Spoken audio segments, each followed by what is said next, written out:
There are a lot of talented leaders quietly stuck right now, right? They're visible, they're respected, they're doing meaningful work. And yet momentum feels inconsistent. Attention doesn't translate into action, referrals stall, growth feels heavier than it should. Not because they aren't good enough, but because they aren't being understood quickly enough. Today's conversation is about that gap, the space between being seen and being chosen, between relationships and results, between effort and ease. My guest today is Kenny Perry, founder of Organic Mindset Agency. Kenny works with business owners who don't want louder marketing, right? They want clearer leadership. The kind of clarity that reduces friction, builds trust, and allows growth to happen without burnout or hype. Kenny, welcome to Catalyst Conversations. Thank you, thank you, thank you. Very much appreciated, Desi. It's a pleasure to be here, and obviously looking to dive deep into a conversation with you. And really, have these organic conversations. No pun intended. Absolutely, absolutely. Well, before we talk strategy, I want to talk experience. Okay. Every clarity-driven leader I know arrived there the hard way, right? Through confusion, overcomplication, and or watching something good fail to land. Kenny, take us back. What were you seeing in yourself or in the businesses around you that made you realize something deeper than tactics was breaking down? Yeah, something that's a great question. When it comes to what made me realize that was just seeing people do the same things over and over and over again. And obviously, we live in a world now with the AI revolution where things are going to be evolving on a regular basis. And it's one of those things where if you don't evolve with the times, you're going to be left behind.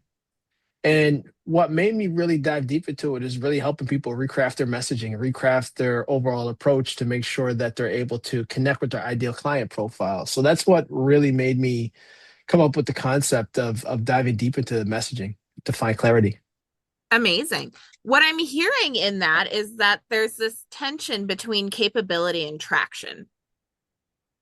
Right? You could probably feel the value, but the market wasn't responding in proportion. Correct. Yes. Was Yes. Smart. Okay. Sorry. amazing. Yeah. Was there a moment where you realized this isn't a traffic problem, it's a clarity problem?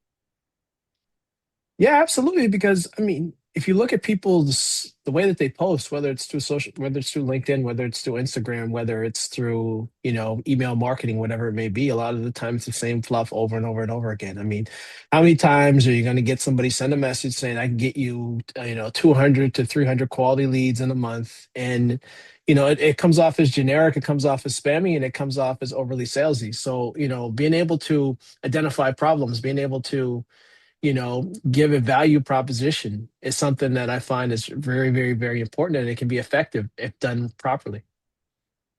Amazing. Um, how did that realization change the way you approached growth? Yeah, the realization in terms of changing how I approach growth is I would say it really just comes down to, understanding the why.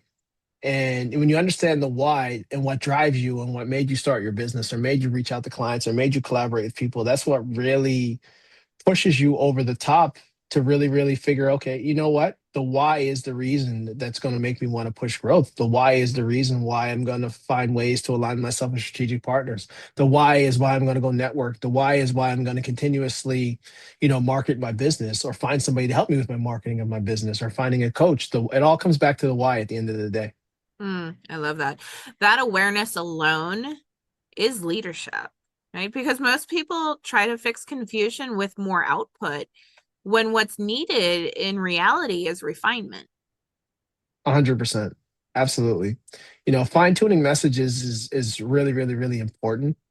And if you don't know how to refine it, there's a ton of resources out there, whether you find somebody who specializes in it or you have a coach, you have an accountability partner, whatever it may be, and they will give you the honest truth of yourself. And I always tell people a good way to evaluate, your branding or your messaging is if you look at your brand or look at your site or your social media from the outside looking in, and you have to ask yourself, would I work with this company or this person? Right. And if you can be completely transparent and honest with yourself, that really helps you identify whether or not, if you're being completely honest with yourself. And that's what really helps with the overall messaging of everything as well when it comes back to your why, and it ties into that. I agree. Absolutely. Let's ground listeners in the heart of your work. Organic Mindset Agency isn't just about organic marketing, it's about alignment between mindset, message, and systems. So, in practical terms, who do you help most? Yeah, business owners. I mean, at the end of the day, if you're a business owner, if you're, the CEO, president of your company, and you feel that you need change done, or you need to have, some enhancements, that's when you come to us and we can give you, a lens from the outside looking in. We can really open your horizons in terms of, reestablishing your overall identity for your business, essentially. Amazing. And what's usually happening right before someone realizes they need your kind of support? It could be just being stagnant. It could be, social media traffic stagnant. It could be, I haven't updated my site in 10, 15 years. It could be, you know, oh, I just bought this company or I just took over and then I just want to have change. So, if you want to change your branding, change your messaging, that's a lot of the time when people come and they're like, hey, let's just have a conversation with a marketing agency. And then we come on and we have a very nice process that we walk people through in terms of, re-identifying and reimagining how, their overall, I'd say, identity could look. Amazing. So often, what I'm hearing is these are relationship based businesses, right? Coaches, consultants, business owners, people who rely on trust, referrals, and reputation. And yet, even with strong relationships, growth can stall, right? Why 100%. would you say great businesses struggle to convert attention into revenue? Great businesses because they don't understand who their ideal client profile is. That's a huge issue. There's people that are doing, multiple millions in revenue that don't understand who their ideal client profile is. And a lot of the time when I have these conversations with people and I ask them, what is the value of your client or, you know, your ideal client profile, a lot of the time they get stuck on it and they can't answer the question in an effective manner that's like, okay, that allows me to understand that they really understand who their client is. So helping them identify that. I'd say also it's helping them see the value in whether it's digital marketing or whether it's getting their site revamped, getting their branding done, anything along those lines. It's helping them see the value, because if somebody doesn't see the value in something, they're not going to move forward with it. So helping them see the value in what they're doing and reestablishing the message to make it more universal in a nutshell as to why there's value in what it is that they're offering. Amazing. In your experience, what breaks down first? Would you call it trust, understanding, or direction? That's a very good question, and it's a loaded question. I would Yes. say, in a nutshell, it really comes down to direction. Because if you don't have the internal direction, how can you develop trust? And then, sorry, Mm, what was the last part of it? understanding. Understanding. So yeah, so direction and understanding go a little bit, hand in hand, because you have to, one, understand what your why is, understand what your overall goal is. Direction is how you're going to direct to get to that goal. And then in order to get the trust, you have to have your directions and your understanding. So it's like literally driving in a place you've never been to with no GPS and you're just going off of a whim. You may be able to navigate, but it's going to be a lot tougher if you don't have a GPS. If you're in a foreign country or if you're in a place you've never been to, it's a lot tougher than if you have a GPS. So, essentially to me, having direction and understanding is the GPS that's going to drive you within your business and creating relationships. I love that. It's a great metaphor. This is what I'm hearing. This is really where clarity becomes not just a communication tool, it becomes more of a business asset. Correct. Yeah. Mhm. Yeah. Absolutely. I love it. Let's move into the core of this conversation. You've said something powerful. Growth doesn't stall because you aren't talented, it stalls because you aren't being understood. I would like to unpack that a little bit. So many leaders are visible, yet still misunderstood. What's the difference between visibility and being clear? Yeah. It's also a great question. The difference between visibility is being in front of people. So whether it's going to networking events in person, whether it's, putting in stuff on social media, whether it's, just stacking up stuff on LinkedIn, that is where visibility comes from. In terms of being clear, that's where your messaging comes into play. So in order to have visibility, you have to be clear in your messaging, clear in your business identity, clear in many different aspects. But again, if you're just focusing heavily on the visibility aspect, then you need to have everything else has to be clear. Amazing. And why is visibility alone no longer enough? Because if you're visible and nobody understands what you do, or your messaging is not attractive, or your product or your service is not attractive, how are you going to get clients? Right, right. So how in your experience does unclear messaging quietly erode trust? Because if somebody looks at, let's say you do a post and it's not clear in terms of the problem that you solve, it's not clear in terms of what you offer, it's not clear in terms of, who your company even is, how can they have trust to want to work with somebody who's not even clear in their own messaging? If you look at it from that Hmm, perspective, it's like, okay, if they're posting a lot of jargon that's, just a bunch of words and a bunch of buzzwords, but it's not showing that they solve a problem, why would I want to work with them? right, right, absolutely. What signals confusion to a potential client, even if they respect you? I would say the offerings. The Okay, offerings. If they're not laid out, if they're not clear, again, I keep using the word clear a lot because it's understanding is everything. And I would say clear messaging and trust is extremely important. And if you're on a call with somebody and they feel that, okay, they'll say, a lot of the go-tos is, oh, I can't afford it right now. I can't afford it. A lot of the time comes down to I don't see the value in what you're offering at the end of the right, day. It's not necessarily means they can't afford it. It just means that they don't see the value in it. I mean, there are situations, don't get me wrong, people just can't afford it. But a lot of the time when you hear somebody say, oh, I can't afford it, they don't see the value in what you're offering. It's just clear. And it is what it is. It's just they don't see the value in it. They're going to say, oh, I can't afford it, or oh, I got to wait till the next quarter. And whatever else other excuse it may be, that instead of them just being blunt about it, saying I'm not interested, it's a lot of the time that's the go-to because you have to go back and really evaluate. And a lot of the time what I do is if I'm on a sales call with somebody, I think about afterwards and I look at, okay, what did I do right? What could have I done better?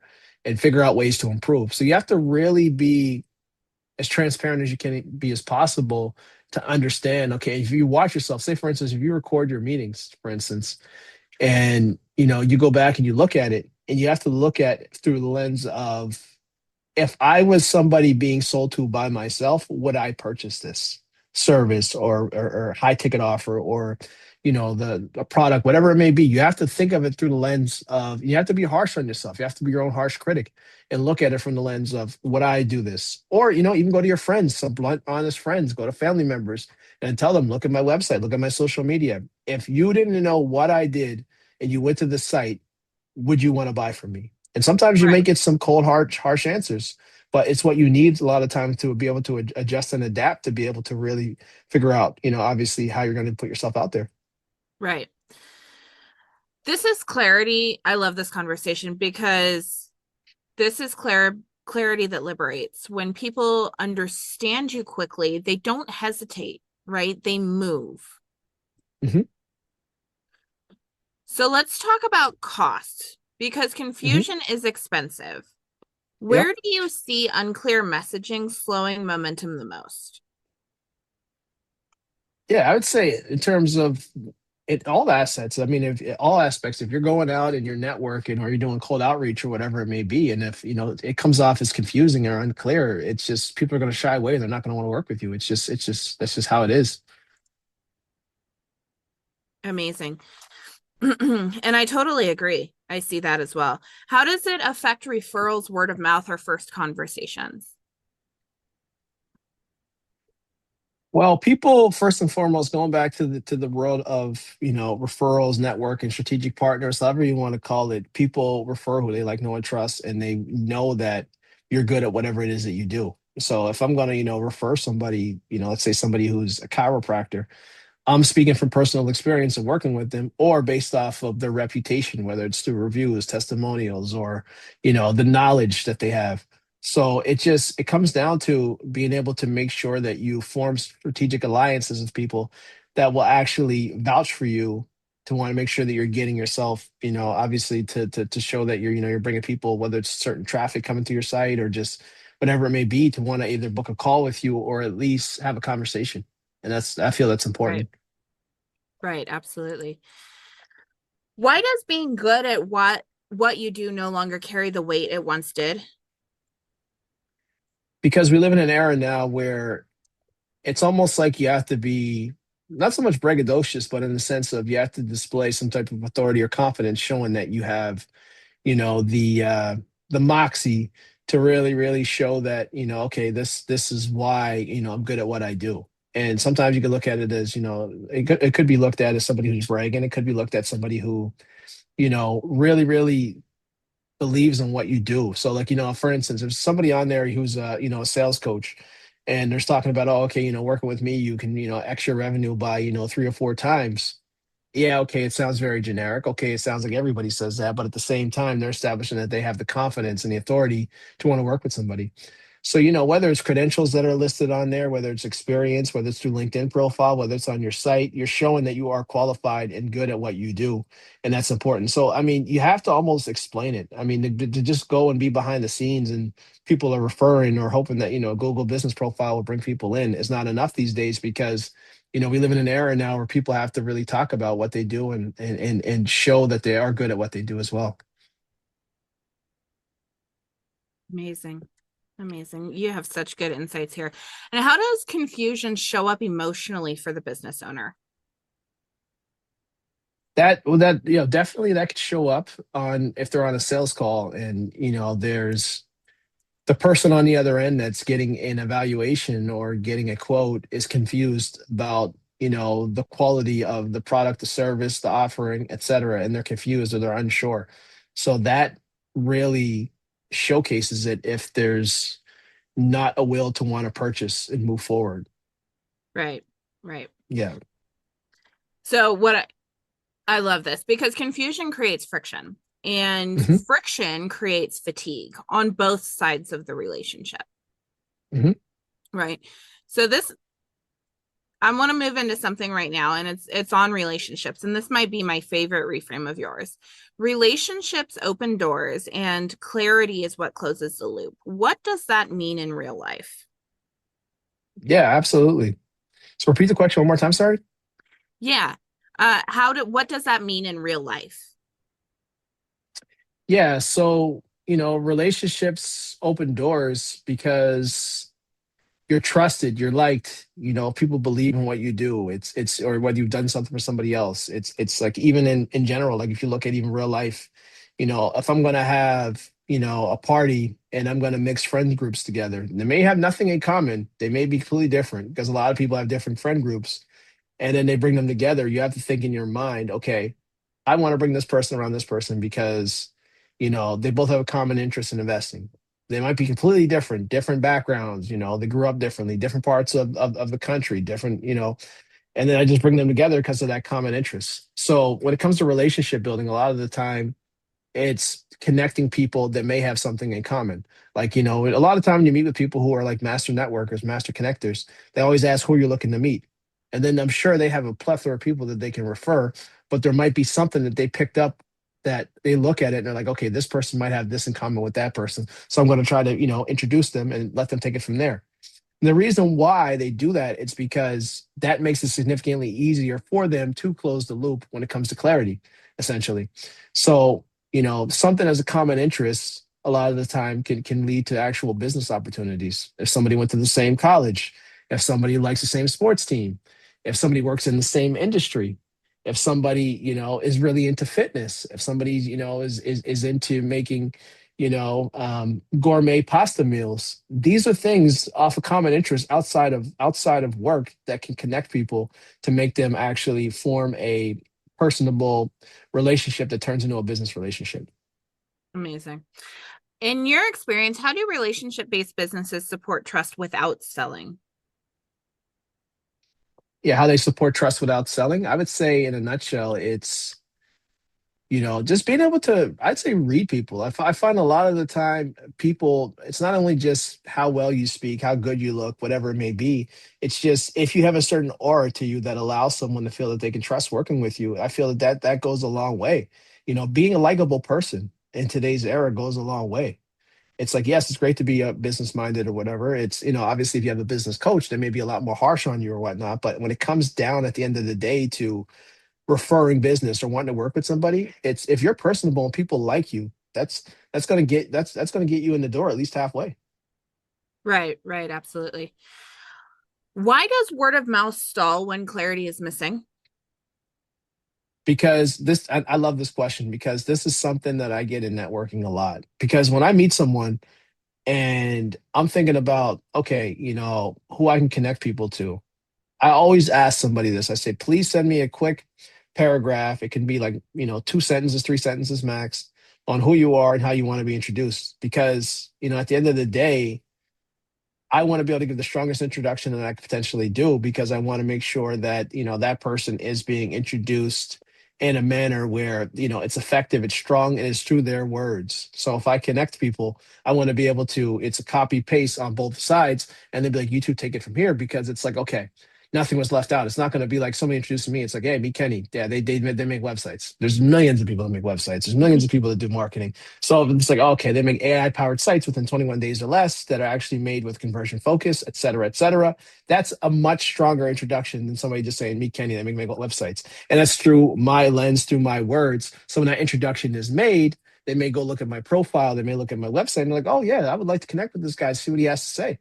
So again, back to the point of a strong connection and understanding what somebody does is much more important in the world of networking than just looking at their page and just giving a half-ass introduction. Excuse my French. So yeah, Yeah, no worries. No, yeah, I love it. And what does an ethical conversion path actually look like? yeah. So again, in the beginning, it's the relationship building in the beginning. You have to establish authority, you have to establish credibility and trust. Once those three things are established, then it turns into obviously a work business conversation, and then it turns into a business relationship conversation. So the three components are really having the clarity, the messaging, the trust in the beginning, and then it could just evolve from there. Okay, amazing. This is what I love about this is it's structure that supports, right? It's not pressure, it's not persuasion, it's pathways that allow trust to turn into action naturally. Mhm. So I want to zoom out again. When clarity is missing, leaders often internalize it as personal failure. Yet when clarity is restored, something deeper shifts. How have you seen clarity change the confidence of the founders you work with? Yeah, I've seen clarity change it because okay, I'll give you an example. Like if somebody Okay. has owned a company for a long time and what they've been doing for the last 20 years has worked. But then they're stepping down and they want to hand the business over to, whether it's a son or another family member, they're going to come in with a completely different mindset. Or if they're still working and they hire them on, they're like, listen, I want to get you to help me with the family business. They'll come on with the mindset that they have to evolve in a digital era. They're like, okay, we have to have an Instagram that's present. We need to have a LinkedIn that's present, and we need to have a Google business page that's present. Where, the previous owner that's had the company for 20, 30 years is doing well is not going to think as much when it comes to the larger, mind state when it comes to in a digital AI world. So that's another thing it really comes down to at the end of the day is, that whole structure being shifted because of an evolving times. And I like to use the evolution of AI and the evolution of digital marketing being so in the forefront that these are things that business owners must have to shift and adjust to. Amazing. What happens to their energy when growth stops feeling forced? When growth stops feeling forced. So would you mean like when it stops feeling forced, where they're like, I gotta grow, I gotta grow, I gotta grow, like their mind is consistently in Yeah, growth mode? where it just comes naturally. What happens to their energy?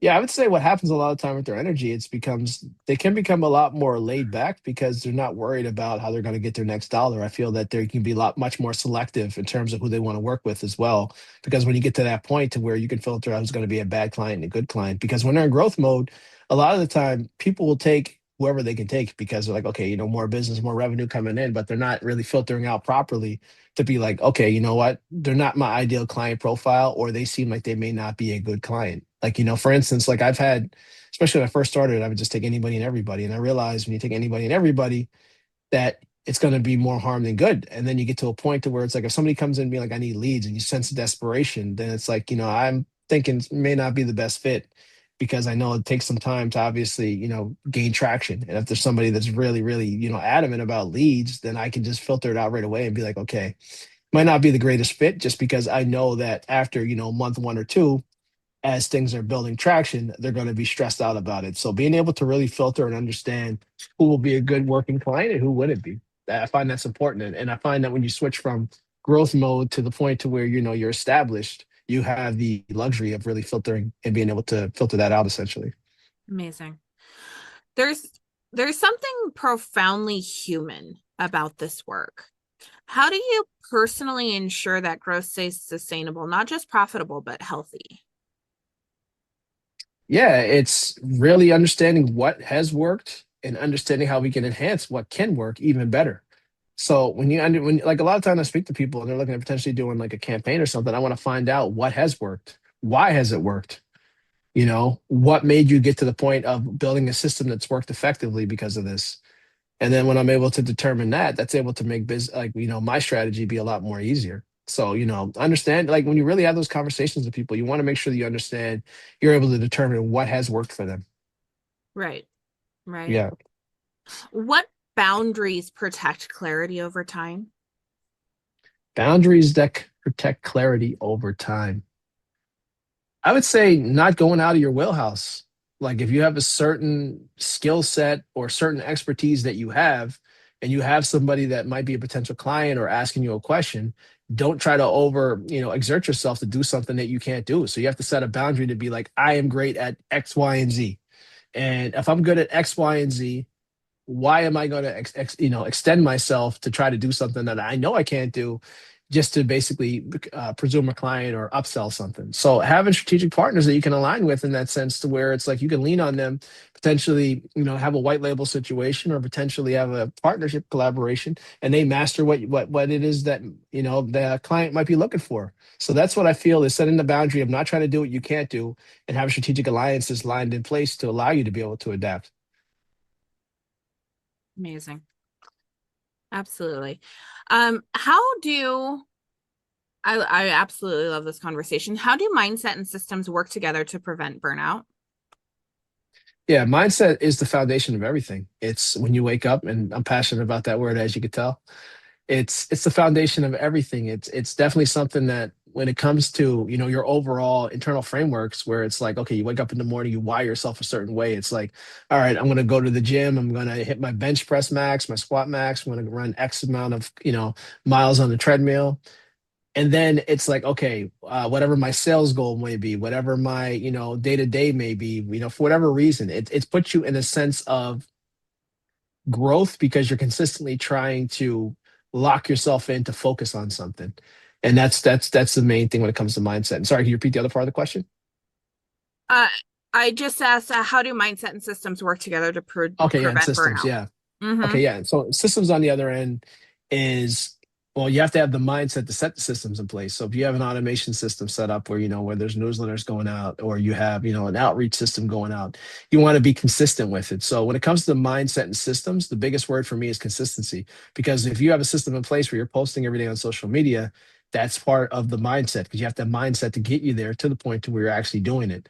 Now, when it comes to the systems, you have to make sure that the systems make sense. Two, that the systems are in play to really, help you make your job a lot easier. And then when you have the mindset and the systems in place and you're able to completely optimize your day and your calendar, that's how you really protect yourself from burnout. So you have to, schedule X amount of hours per day per this, X amount of minutes per this. And then you just tap at something individually over time. And then you have a system in place where, certain times of the day are blocked off for certain things. That's the big thing. You have to make sure that you Right. make a strict calendar and you stick with it. So if you go to the gym from 12 to 2 o'clock, at noon, stick to that, block that time off. So that time is dedicated to that. If you have time where you spend time with your kids and you watch a show with them from, let's say, 5 to 7, block that time off. So therefore, when you have certain blocks in your calendar that are actually blocked off, it allows you to focus and not get burnt out because there's certain points of the day that are made for certain things.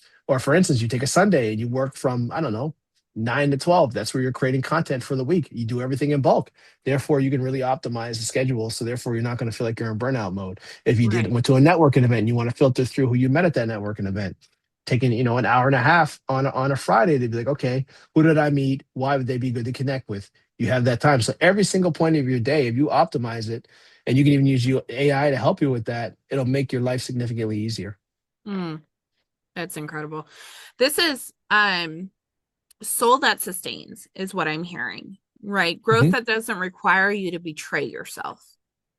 Hmm. Right. I love this. Okay, so let's get shift gears here for a lightning round. We're going to do a fill in the blank lightning round. Short answers from you, Kenny. First truth that comes through. Okay. Yep.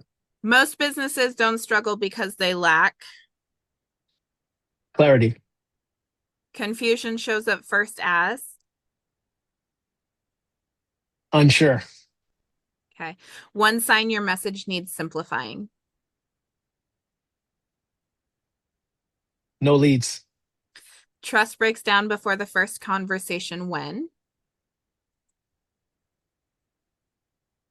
No confidence. Okay.